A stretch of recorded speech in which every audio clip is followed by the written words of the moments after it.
Still love that intro.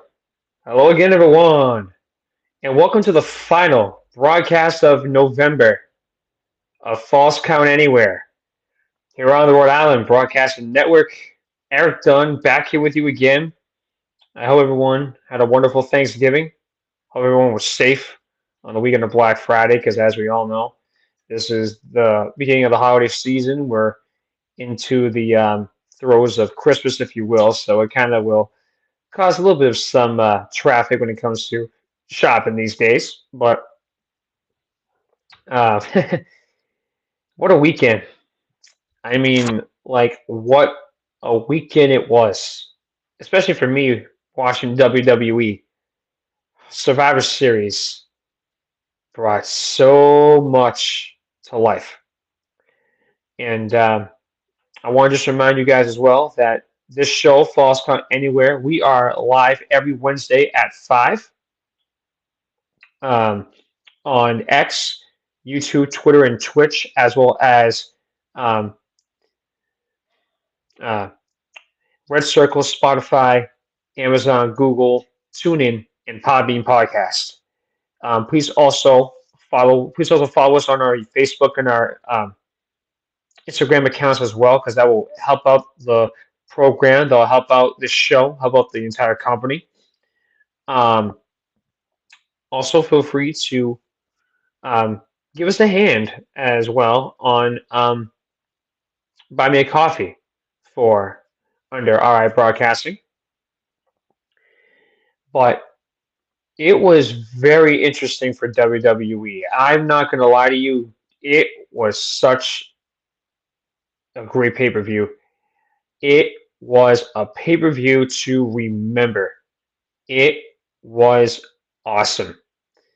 And the funny thing is, I'm actually going to be doing things a little bit backwards, because um, as I'm talking to you guys, because I'm going to be breaking down Survivor Series, but on the other token, I'm also going to be doing this as well. Um, because Survivor Series was basically in the order going from earliest to latest, I'm going to do Survivor Series first and then go down when we go to our break to Raw, because I also need to express to you guys a huge um, change that happened, with one of them having to do with the press conference, with the Survivor Series press conference. It really opened up my eyes to what I heard, and it's looking like that they're shaping up WWE for 2024 as they're getting ready for WrestleMania season. Um, and this will all be coming at you throughout our time together. So, with that being said, I'd like to inform all of you at this time that this broadcast of Falls Count Anywhere is the exclusive property of Rhode Island Broadcasting for the use of our audience, and any publication, reuse, or redistribution by anyone is not prohibited and is given the express consent and is greatly appreciated, especially me. Oh, man. Ugh, tough neck. So, with that being said, um, so Survivor Series, what a show! What a show Survivor Series was. It was incredible. Like, it was an amazing show. Now, I'm also not going to say that it was strictly because of the fact that it was due to a couple things that happened. I mean, we knew that the return of the Apex Predator, Legend Killer, and the Viper Randy Orton, that was imminent. We knew that Randy was going to return at Survivor Series, but we did not know this man was also going to return back to WWE for the first time in almost 10 years. And I could not believe that it has been 10 long years that he's almost been gone. And that's CM Punk. That'll be towards the second half. So, with that being said, um, let me break down for you guys regarding Survivor Series the results of my predictions of going in order. So going down the line here, um, um, the women's War Games match. This was a very interesting um, circumstance, if you will, for how this night was going to turn out. Because the way that Survivor Series went was they actually had the women start, and that was something cool. Like that was a really interesting idea that I had never thought would happen. So regarding Survivor Series, the team I picked: Bianca Belair, the EST, the Queen Becky Lynch, sorry, the Queen Charlotte Flair, the man Becky Lynch, and Shotzi defeated Damage Control, and that was very interesting there, and I was excited to see that. That was a good match. Um, and then if I could just go out of there as well. So it was a very high tense match. Like it was very intensifying. And then unfortunately I got this one wrong, but the Miz did not win the Intercontinental title for the ninth time. Gunther also retained. So that makes me 1-1. Um, turns out that Carlito did not face Santos Escobar due to injury. So Dragon Lee faced him, and Santos won that one. So that makes me 1-2. This one I got right, and that was um, Rhea Ripley retaining the women's world heavyweight title. So that makes me 2-1. And then we go to um, I I believe that was all of them. Yeah, I actually thought there was 5 matches because I saw 5 on there. Oh yeah, that's right. There was. Okay. Yep. So after all that, I was 2-2. So I was 3 out of 5. And then for the men's War Games match, I gave a prediction about who would win, but I also gave a prediction of what could happen after. I got the after one wrong, and thankfully I was wrong. So Judgment Day was defeated. Along with Drew McIntyre, they were defeated, and that was awesome. So I will explain all this for you guys. So in this match, so Randy was the last one to come out. Rhea attempted to cash in Priest's Money in the Bank contract on a wounded Rollins, but that was until the Viper arrived to an earth-shattering ovation. With Orton in the fray, the War Games officially began. All 5 members of Warren's team paid homage to the future Hall of Famer, hitting his vintage middle rope hangman's DDT.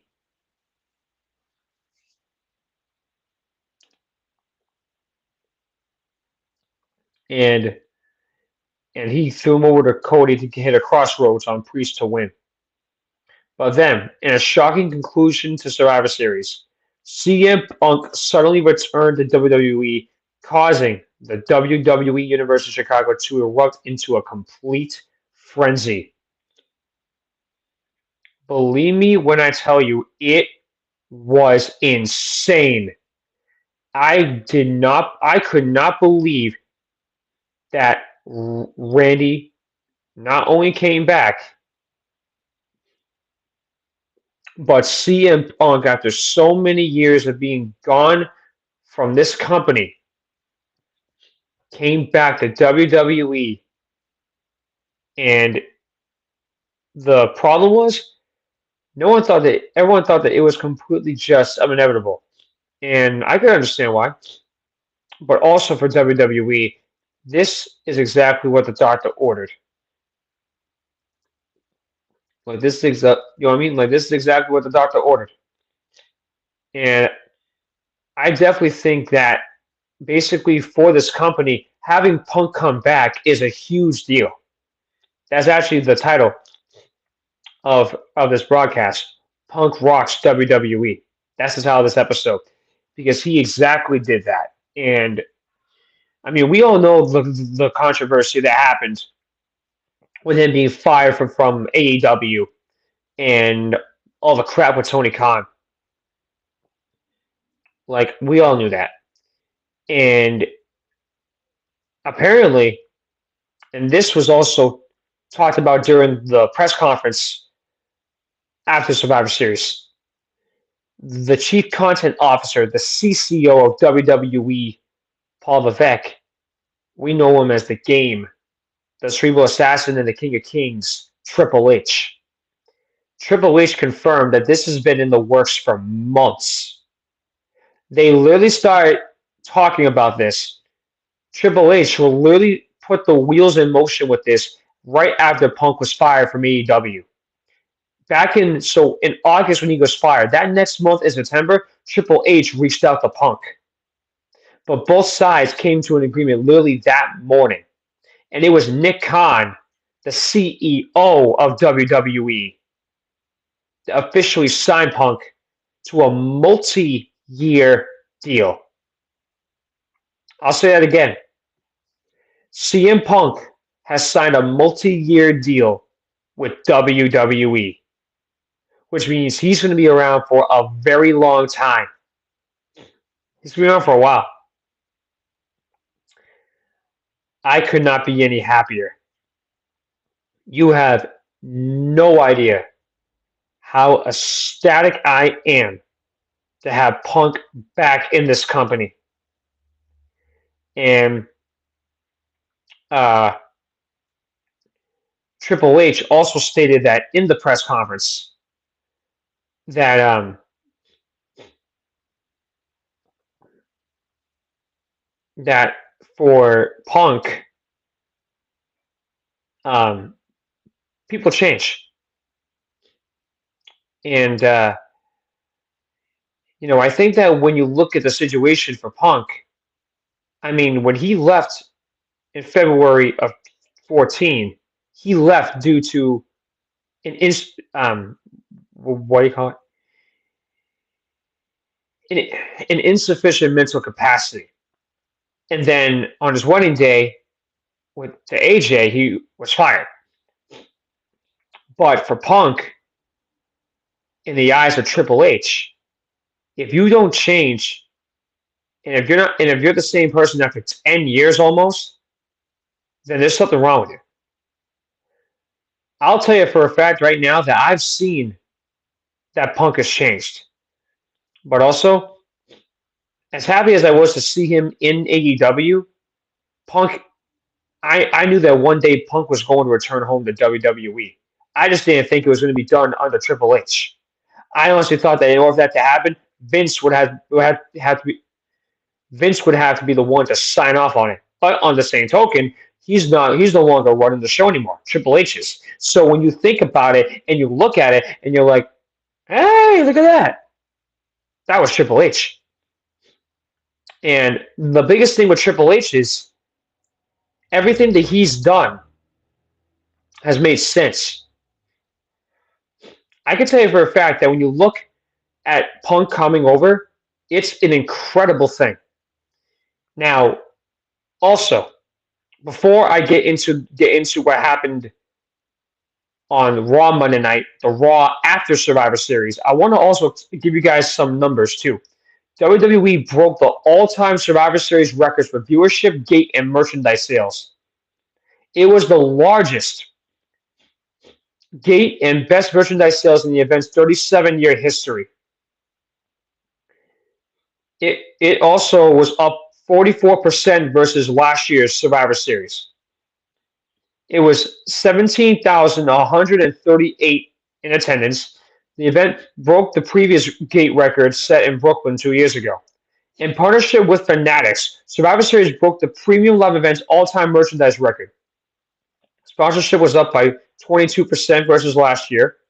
And in addition, the surprise return of CM Punk after nearly a decade away from WWE further drove massive digital engagement.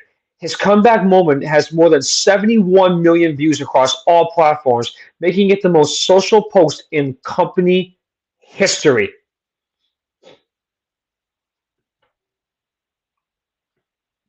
Yeah. No one can tell me that this isn't a big deal. The cult of personality, the voice of the voiceless, CM Punk has come home, back home to WWE. Now, when we do come back, I'm actually going to explain that promo he gave. I'm also going to give you guys a little more of the post press conference as well, because we heard from um, the Queen Charlotte Flair and the man Becky Lynch when it comes to the women. We also heard from the American Nightmare Cody Rhodes. I'm going to break down what they said during that side of the press conference, and then the Raw results from the Raw after Survivor Series back on Monday night. I'll break down my highlights and also some of the things that was said when Randy returned and he gave his promo to open up the show. All that combined with my thoughts on Survivor Series completely and how I felt as a fan will all be given to you right after this with a word from our Rhode Island broadcasting station. You're watching Falls Count Anywhere here on the Rhode Island Broadcasting Network, and I will be right back.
Welcome back to Falls Count Anywhere. We're on the Rhode Island Broadcasting Network. Um, so that's our new break now that Ron's going to be using the break to advertise all of our shows. I also want to take the chance to say a very special thank you to Ron Rigo, the man behind the scenes that is doing his damnedest to make me look good every week. Um, I just want to make sure that he knows how thankful I am to him because in mid-December, I will hit 6 months since I started Falls Count Anywhere here with him on RIB. And, let's just say that the support I've gotten from all of you, the viewership, going back and watching and listening, it means everything. Um, I'm not going to say that it's peaches and cream at times. It's not always rainbows and fun stuff. You know what I mean? Um, but also on the same token, you know, um, normally for a show like this, I wouldn't be by myself. Versus I'm done with sports where I am by myself on 990 WBOB. But for this show, I was supposed to have a co-host, probably three, but you know, um, life happens and life just gets in the way. I guess. I mean, there's not really anything else to explain about it. But I just want to make sure I take the opportunity to say I'm thankful for this. And I'm thankful that I actually don't have to talk about wrestling on my show because I can promote and advertise this on my other one where I do Patriots, Bruins, Celtics, and Red Sox, and I can say, well, hey, guess what? You want to hear more about WWE? Come find me on Wednesdays. So I'm very appreciative for that, Ron. I just want to thank you for that. And to all of you, the fans of this program that has stuck it out, hoping that I would get a co-host at some point. Ron's working on it, so don't you worry about him because trust me, he'll come through. Um, but anyway, getting back to Survivor Series, getting back to the press conference. Um, so the Queen Charlotte Flair and the man Becky Lynch was asked a couple questions about their friendship and maybe them getting a tag team title run. Um, we all know that they've had a rivalry for years. Um, one person blames the other for the friendship being got lost and blah blah blah. Noise, noise, noise. You know what I mean? Um, but it was interesting to see how well they actually got along in War Games, and they were dominant too. Like they were really good in this match. But the American Nightmare, Cody Rhodes, I don't think I've ever seen him as emotional as he was when he was talking about Randy. Randy basically helped Cody win a match that his father, the late but damn sure great American Dream Dusty Rhodes created. Dusty Rhodes created War Games. And in the eyes of Cody, Randy's been a mentor to him for his entire career, and he still is. And you know what? I believe that. No one can tell me that Randy doesn't make an impact on others. Like, you can't tell me that Randy doesn't make an impact on others. I look at Randy Orton and I look at John Cena, and I dare say they are the two most influential and beneficial human beings, not just to WWE, but in the history of this company. Two of the most talented, at times overappreciated, but well deserved appreciated superstars in history. Two first ballot future Hall of Famers, without a doubt. I just would have been happier if Cody won at WrestleMania. Um, and funny I mentioned Cody because um, when he was talking about Randy during the press conference, he actually also brought up a moment that happened in War Games at Survivor Series. So in that match, Randy, he was, man, Randy was money. And I'm not lying to you either. Randy was amazing in this match. Now, as a fan, I absolutely love Randy. Um, now, here was my concern with him. He was gone for 18 months due to a double fusion back surgery. Yeah, a double fusion back surgery. And every single doctor that he spoke to basically told him you may never wrestle again based on your recovery and your results.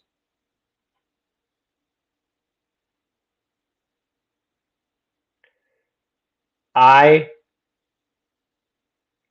that pop from that All-State Arena crowd, that energy from that Chicago crowd,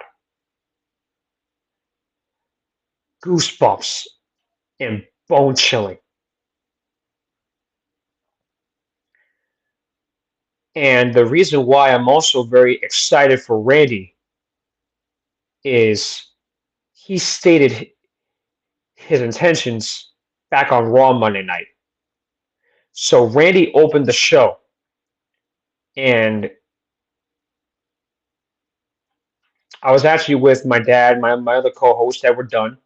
Back on Sunday, we were DJing a wedding up in Sturbridge, and when I told him what my predictions were for Randy, and I said he's not done with the bloodline.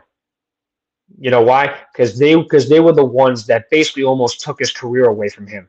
They were the ones that practically ended an over 20-year ride for Randy. He's got receipts to hand out to the three most destructive, dangerous letters in sports and entertainment: RKO. His words, not mine, because that's exactly what Randy did. And the cool thing about what happened at Raw with Randy is that there was a segment with him and main event Jey Uso backstage. This is how I know Jey Uso is one of a kind. So Jey found Randy while Randy was getting ready for his match with Dominic Mysterio. And no, not promo, but in this backstage segment with Jey, Randy stated to him that he was cool with Jey. And that was really interesting because Jey was part of that bloodline that basically almost ended Randy's career. And he basically said to him, and I quote, "I am cool with you as long as you are not part of the bloodline anymore." And Jey assured that his days basically being Reigns' you know what was over. We are getting a true main eventer in Jey Uso now. And believe me when I tell you, he's going to be World Heavyweight Champion eventually. He deserves to be World Champion. He's a champion that will defend against anybody. And the funny thing is, next Monday night, he's going to get an opportunity to be the World Heavyweight Champion because he's got a title shot with Seth Rollins in the main event. Now, speaking of Seth Rollins, this brings me to the finale of Survivor Series. And this brings me to the elephant in the room: the return of the one and the only CM Punk. They did not show this because this was off the air.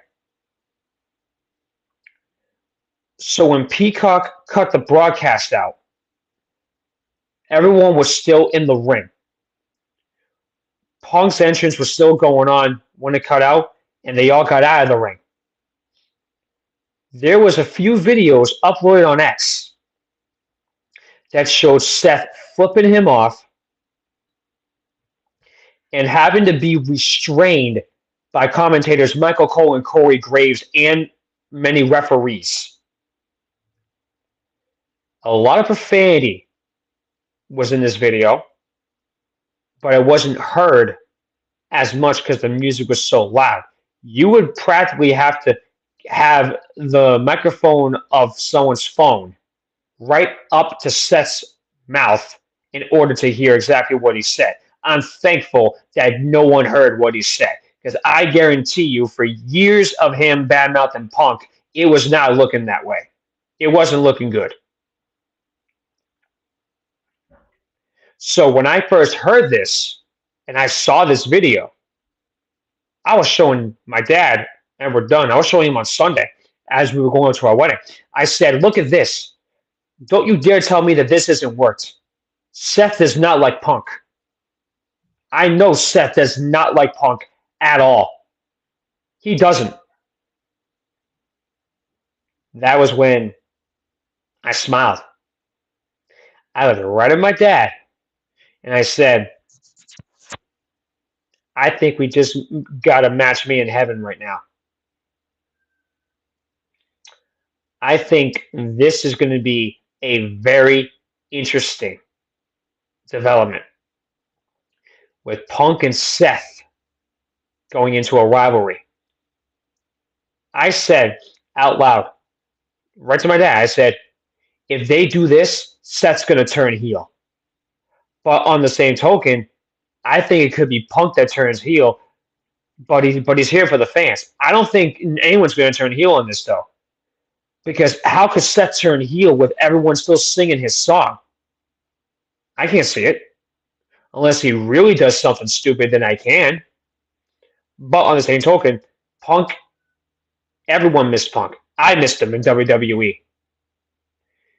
His promo was a really special one because he stated in this promo for almost 10 years, even when I was gone, even when I wanted to forget myself at times, you never did.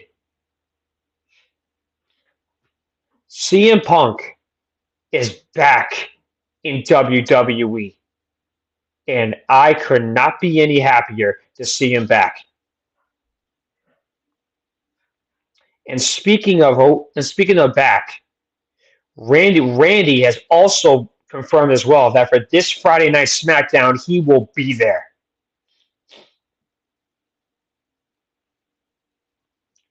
Who do you think he's going after? Who do you think? Jay already knows that his brother, Jimmy, could be in for a very painful couple of months right now. Randy's going after Jimmy, Solo, Roman, and the wise man Paul Heyman. But guess what? The original Paul Heyman guy is now back in WWE. And also on top of that, speaking of this, the very next time WWE goes live on a premium live event, it's going to be in Tampa Bay in January for the Royal Rumble. Cody's already entered himself into the Royal Rumble. Rumor is also going around that the Beast Incarnate Brock Lesnar's contract is still not up yet. He still has his contract until next year's WrestleMania when it goes to Minneapolis in 25. And he's predicted to return at the Royal Rumble. Think about something. 3 Paul Heyman guys in one company. 2 who were the original Paul Heyman guys. Brock Lesnar and CM Punk. And guys, let me also remind you of the rivalry that Punk and Lesnar had during the summer of 2013. They had a very heated rivalry, all surrounding Paul Heyman. I'm just telling you right now, it is getting interesting. Like, this is getting so good. And folks, I wish I could give you more time to explain it, but I guess we'll just have to wait until we get closer. But I just wanted to take this opportunity to let you know WWE is on one hell of a run. The voice of the voiceless has returned. WWE's Apex Predator is back on the hunt.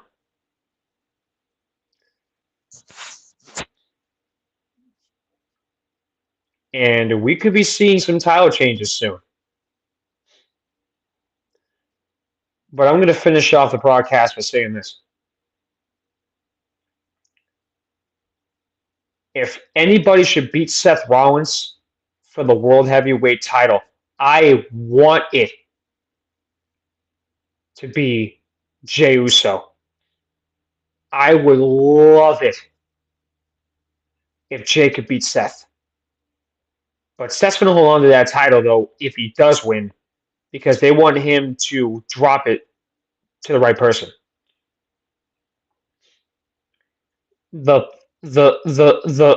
right now the problem is that they still don't know who's going to dethrone Roman. Everyone, and I am still bitter by this. It should have been Cody back at this year's WrestleMania back in April. It should have been Cody. I will never understand why they couldn't give it to Cody. But on the same token, CM Punk has entered. CM Punk has not said he's entered the Royal Rumble yet. Cody already has. Could Cody win back-to-back Rumbles to finish the story? Who knows? But with CM Punk back into the fray, anything could happen now. I think Randy's going to get one more run from the way this is going. I would love to see Randy dethrone Reigns. Randy deserves one more run to finish off an amazing over 20-year career. Just an amazing guy. One of the best to ever be in this business. I think from what I see right now, Cody could be dethroning Seth. Randy could be dethroning Reigns, or maybe it'll flip flop and be the other way around. Because don't forget, Randy has also had a rivalry with Seth going back to 2015 with the Authority. Randy's also had a huge problem with Seth. Randy could be World Heavyweight Champion. As of right now, he's on Raw.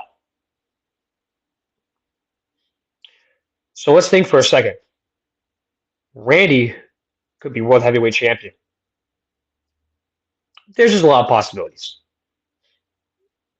So with that being said, next week's broadcast, this Friday Night SmackDown and next Monday Night's Raw will be all recapped on what the journey looks like right now for Randy and CM Punk, and maybe seeing where the pieces will lie and what will fit. So with that being said, this is Erik Dunn saying so long and thank you very much from my home in Bridgewater, Massachusetts. This has been a presentation of Falls Count Anywhere here on the Rhode Island Broadcasting Network. Next time I see you guys, we'll be in December. This will be the first time I say it, but I am looking forward to closing on 23, hopefully the right way. Thank you guys so much for watching and listening. And for the first time of me saying it, happy holidays.